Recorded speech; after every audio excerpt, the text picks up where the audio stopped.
Hi friends, welcome to MS queen star. இன்றைக்கி நம்ம என்ன ரெசிபி பார்க்க போகிறோம் அப்படின்னா, அரைக்கீரையை எப்படி பொரியல் பண்ணுறோன்னு தான் பார்க்க போகிறோம். நல்லா கீரையை நல்லா சுத்தம் பண்ணி எடுத்துக்கிட்டாச்சு.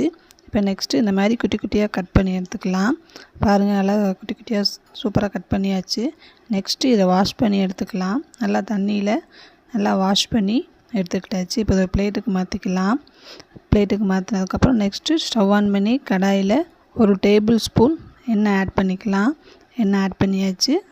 எண்ணெய் ஹீட் ஆனதும் ஃபஸ்ட்டு கடுகு உளுத்தம் பருப்பு போட்டாச்சு. நெக்ஸ்ட்டு கட் பண்ணி வச்சுருந்த வெங்காயம் பச்சை மிளகாய் அதையும் போட்டு விட்டாச்சு. நெக்ஸ்ட்டு லைட்டாக கொஞ்சமாக உப்பு போட்டு நல்லா மிக்ஸ் பண்ணிக்கலாம். இப்போ வெங்காயம் பச்சை மிளகாய் உப்பு நல்லா மிக்ஸ் பண்ணதுக்கப்புறம் நெக்ஸ்ட்டு கட் பண்ணி வச்சுருந்த கீரையை ஆட் பண்ணிக்கலாம். ஆட் பண்ணிவிட்டு எல்லாத்தையும் மொத்தமாக ஆட் பண்ணிக்கலாம். நெக்ஸ்ட்டு லைட்டாக மிக்ஸ் பண்ணி விட்டுக்கலாம்.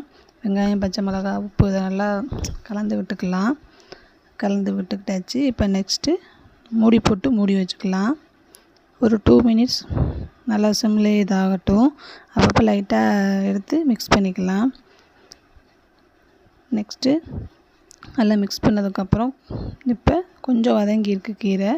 இப்போ இந்த ஸ்டேஜில் நம்ம கீரைக்கு தேவையான உப்பு எல்லாத்தையும் ஆட் பண்ணிக்கலாம். ஏன்னா ஃபஸ்ட் நான் கொஞ்சமாக போட்டிருந்தேன். கீரை வதங்கினதும் கொஞ்சமாக ஆயிடுச்சுன்னா நம்ம உப்பு ஃபஸ்ட்டே போட்டோம் அப்படின்னா நிதானம் இல்லாமல் அதிகமாக போட்டுருவோம். அதனால தான் நான் லாஸ்ட்டாக கொஞ்சமாக போட்டுட்டு நெக்ஸ்ட்டு மொத்தமாக ஆட் பண்ணிக்கிட்டேன்.